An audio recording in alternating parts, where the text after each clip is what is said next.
taking another from your what you're saying about legibility and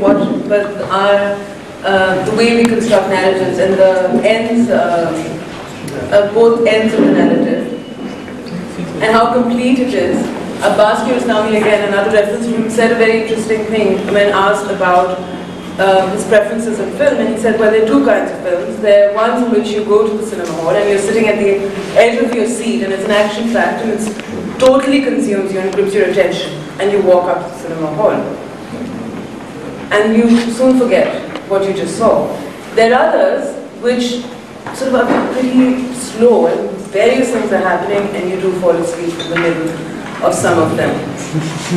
But 3 months later, you get up in the middle of the night dreaming about that film.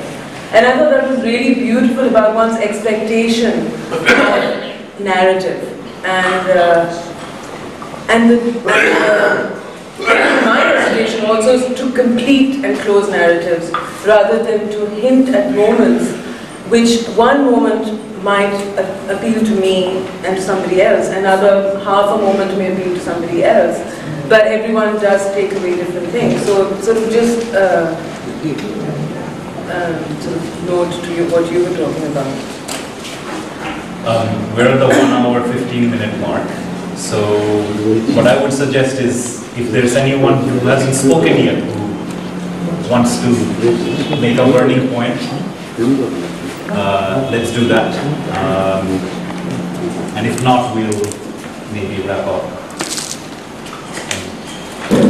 You know, the shot I love most in your film is that I believe that you're taken from the other side of the pavement, the long distance of these children, whatever they're doing, and you're just making a dolly shot from left to the right.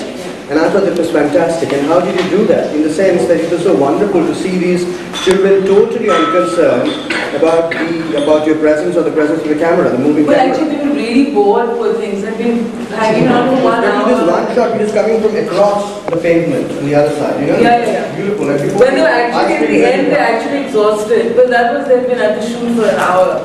I just they were genuinely tired. I want to talk about the works by Bani over there, which I think are an evident example of bad works. And I'm trying to think about it. We see them, there's no ambiguity about what they are. Their construction, the very precision of the presence, leaves us with no doubt as to what these could be. They're devices of some sort. But why are they there? For me, that's an interesting formal question, or an interesting formal proposition, where there is no, there's not necessarily a obscurity or a filter between your understanding of what that thing is, but there is almost a militant vigilance or a militant retention of the idea that thing has a mystery.